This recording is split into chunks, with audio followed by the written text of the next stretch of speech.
Bismillahirrahmanirrahim. Assalamualaikum warahmatullahi wabarakatuh. Waalaikumsalam warahmatullahi wabarakatuh. PKH Luar biasa. PKH Luar. Alhamdulillah.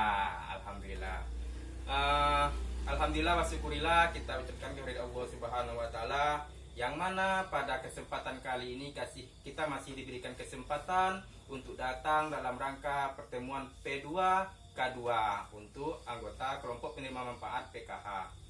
Nah, apa kabarnya Bu Ibu? Alhamdulillah sehat. Bapak sehat Bu? Alhamdulillah. Anak-anak kita di rumah Bu? Sehat? Sehat. Alhamdulillah. Baiklah, pada pertemuan kita kali ini kita akan membahas bagaimana kita cermat dalam meminjam, cermat kita dalam menabung. Nah, sebelum kita masuk ke sesi selanjutnya, saya ingin bertanya dulu terlebih dahulu kepada Ibu, bagaimana sesi sebelumnya, bagaimana kita mengelola keuangan kita di keluarga. Bagaimana Bu? Udah dihitung sama Bapak Bu pendapatan dan pengeluarannya? Sudah Bu ya. Kira-kira antara pendapatan dan pengeluaran, kira-kira mana yang besar pendapatan atau ada dengan pengeluaran Bu? Besar pengeluaran daripada pendapatan, Pak. Besar? Pengeluaran daripada pendapatan. Berarti masih tekor dong Bu ya? Iya. Masih rugi ya Bu ya? Iya. Masih berhutang berarti ya Bu ya? Iya. Hutangnya di mana Bu? Di warung. Di warung. Berarti Ibu harus melihat kebutuhan dan apa Bu? Dan keinginan. Kalau kebutuhan itu ya mungkin tidak bisa kita kurangi ya Bu ya. Iya. Sebab kalau kita kurangi akan mengganggu kehidupan kita. Kalau keinginan gimana Bu? Kalau keinginan bisa kita tunda. Bisa kita tunda ya Bu ya, sebab itu keinginan hawa nafsu kita gitu. Baik, untuk sesi selanjutnya bagaimana kita cermat dalam menabung. Nah, sebelum kita masuk sesi, saya ingin ada permainan sama ibu-ibu dulu. Kita hitung. Ibu Rina nomor 1, Ibu Ani nomor 2, Ibu Anita nomor 3. Nanti ketika saya bilang nomor 1, Ibu bilang kita permainan orang Jepang nih Bu. Ketika saya bilang nomor 1, Ibu bilang hai ya Bu ya. Ketika saya bilang nomor 2, Ibu Ani bilang hai. Ketika saya bilang angka 0, kita sama-sama hai. Oke Bu, coba berdiri dulu Bu sebentar ya Bu ya. Gak apa-apa Bu, merenggangkan otot-ototnya. Oke, 2, Hai. 1, Hai. 0. Hai. Oke, terima kasih Bu. Silakan duduk kembali Bu. Baik, kita akan melanjutkan sesi ke-6 modul 2 ini, yaitu cermat meminjam dan menabung. Mana flip chart kita tadi Bu ya?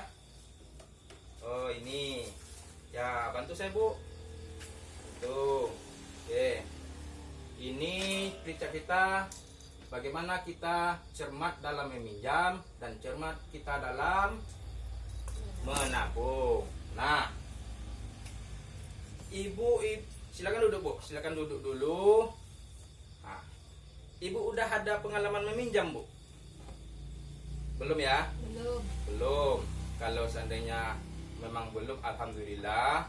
Kalau sudah, kita analisa dulu bagaimana kita supaya cermat dalam meminjam. Sebelum kita meminjam, terlebih dahulu kita harus mengetahui untuk apakah kita meminjam. Ya Bu ya, ini untuk apakah kita meminjam. Kalau seandainya kita ingin meminjam, itu sebaiknya kita untuk memenuhi kebutuhan, bukan keinginan. Yang saya sampaikan seperti sesi sebelumnya, kebutuhan dengan keinginan. Kita harus bisa bedakan mana kebutuhan dan mana keinginan. Sebelum kita minjam, kita harus cermat apa Bu? Kita harus cermat terlebih dahulu mengenai, baca coba Bu, apakah ada cara lain yang bisa dilakukan sebelum berhutang? Nah, kira-kira ada nggak cara lain Bu? Cara lain sebelum kita berhutang? Misalnya ada apa Bu? Sebelum kita meminjam, ada enggak cara lain supaya kita jangan meminjam? Ada nggak cara lain supaya kita yang meminjam? Biasanya minjam sama tetangga. Tetangga ya Bu ya. Selain itu, Ibu ada tabungan nggak? Ada. Kalau seandainya Ibu ada tabungan, gunakan tabungan terlebih dahulu.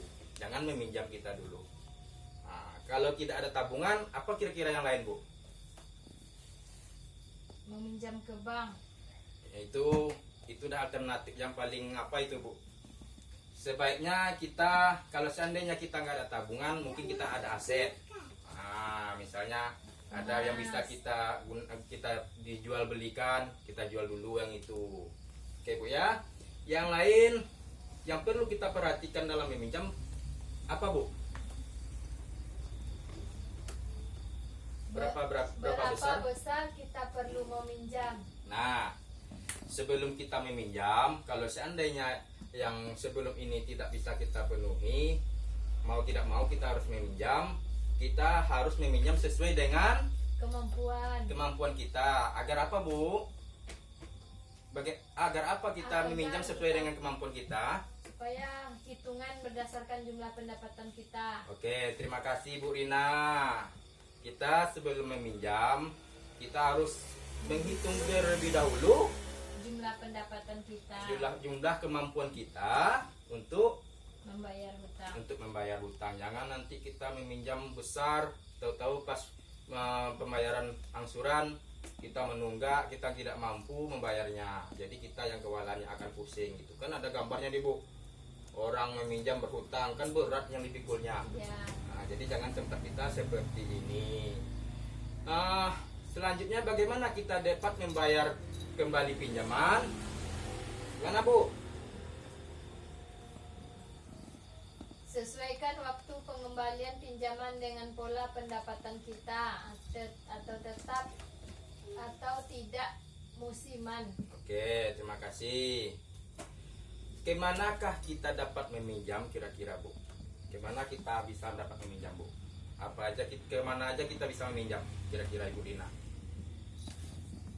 Salah satunya ke koperasi. Selanjutnya ke bank. Terus mana lagi Bu?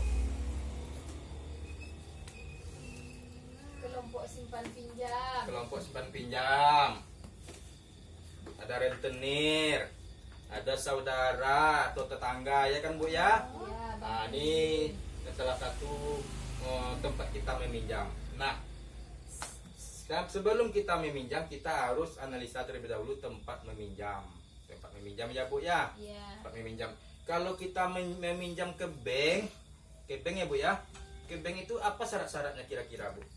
Yang pertama, menunjukkan identitas diri.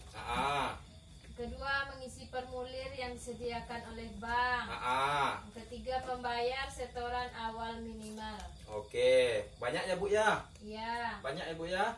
Sulit nggak Bu kira-kira kalau kita pinjam di bank Bu? Sulit ya Bu ya? Iya. Kalau seandainya kita minjam ke rentenir, Besar bunganya Pak. besar bunganya. Kalau kita minjam kemana tadi lagi Bu? Ke saudara. Ke saudara. Gimana Bu? Biasanya cuma bisa kita janjikan. Kalau seandainya apa lagi? Yang satu lagi Bu, tempat minjam kita? Koperasi. Ibu masuk anggota koperasi nggak? Nggak ya? Enggak. Berarti kalau seandainya Ibu ingin minjam nih, kemana kira-kira Ibu akan meminjam? Ini apanya Bu? Ini analisa kita di mana kita harus meminjam. Kalau cuma untuk kebutuhan sehari-hari, misalnya biasanya minjam sama saudara Pak. Sama saudara ya? Iya. Kalau saudara itu kita cukup berjanji ya Bu ya? Iya. Berjanji sama saudara kita, nggak ada syarat-syarat tadi ya Bu ya? Apa syarat tadi? Nggak ada syarat.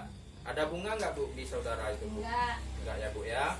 Jadi sebelum kita menentukan pilihan, kalau Ibu ingin minjam ke saudara ya Bu ya. Oke, selanjutnya mana licak kita Bu? Nah, tadi kita membahas masalah meminjam. Minjam ya Bu ya. Kalau meminjam itu Kalau nggak ada alternatif lain, baru kita minjam. Usahakan hindari ya Bu ya, meminjam ya Bu ya. Iya. Sebab ketika kita meminjam, kita akan terbebani dengan membayar Utang. angsuran utang kita ya Bu ya. Nah, sebelum saya lanjutkan, Ibu ada nggak menabung di rumah Bu? Ada Pak. Ada. Ada. Alhamdulillah. Tabungnya di mana Bu? Kalau saya menabung berupa barang Pak. Barang. Iya. Apa tuh Bu? Emas. Emas. Iya. Berarti Ibu udah kaya ya? Sedikit ya Bu ya. Enggak Pak, nanti kan kalau di Ah. uang yang disimpan nanti Ah. uangnya juga habis, mau beli ini, mau beli itu, sementara itu tidak kita butuhkan. Kalau kita cicil emas sedikit, nanti kalau nggak kita sakit Ya. bisa dijual lagi Pak. Oke, tepuk tangan buat Ibu Rina. A+ buat Ibu Rina. Oke. Nih, misalkan Ibu anak Ibu anggaplah sekarang kelas 2 SMP. Berarti kelas 3 SMP, berarti kan sebentar lagi mau masuk SMA. Nah, perlu juga ada rencana untuk anak Ibu ya. Iya Pak. Iya Pak Ibu ya. Kalau Ibu menabung emas itu kira-kira apa target Ibu? Pertama Hmm, untuk persiapan anak sekolah Pak. persiapan sekolah. Ya, yang Ya. kedua mana tahu kita nggak tahu atau sakit, mana kita mau mengadu, sedikit uangnya ditabung, Ya. kalau terkumpul belikan ke emas Pak. Oke. Misalnya cuma setengah gram atau seperempat gram. Iya. Oke, terima kasih Bu. Nah, coba kita hitung dulu Bu. Misalkan yang dalam setahun ke depan Ibu punya rencana atau ada kebutuhan yang akan kita penuhi. Contoh ada anak mau masuk sekolah. Nah, kita sebenarnya menabung itu bisa dalam bentuk harian Bu. Dalam bentuk harian. Nah, coba kita hitung. Dalam 1 tahun itu ada 12 bulan ya Bu ya. 12 bulan, Kalau 2 tahun ada 24 bulan. 24 bulan.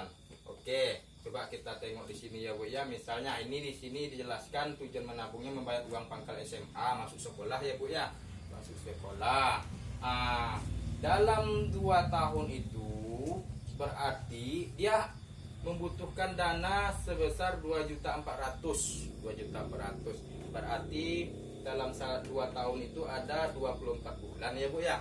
24 bulan. Kalau 2.400.000 dibagi 24, berapa dia harus nabung per bulan Bu? Kira-kira 100.000. 100.000. Nah, dalam 1 bulan itu ada 30 hari ya Bu ya. Ada 30 hari. 100.000 dibagi 30 berapa Bu? 3.300. 3.300. Jajan anak Ibu berapa satu hari? 5.000 Pak. 5.000. Coba bayangan Bu, kalau seandainya kita bisa nabung 3.300 per hari selama 2 tahun, uang sudah terkumpul sebesar 2.400.000. Nah, ketika itu kita tidak akan terbebani dengan kebutuhan yang akan datang itu Bu. Jadi itu usahakan kita rajin dalam menabung ya Bu ya. Oke, mungkin untuk sesi ini kita cukupkan di sini Bu. Terima kasih atas kedatangannya dalam rangka pertemuan peningkatan keluarga PKH. Nah, mungkin selanjutnya kita akan membahas sesi-sesi selanjutnya. Mungkin itu saja. Saya akhiri dengan wabillahi taufiq wal hidayah. Wassalamualaikum warahmatullahi wabarakatuh. Waalaikumsalam warahmatullahi wabarakatuh.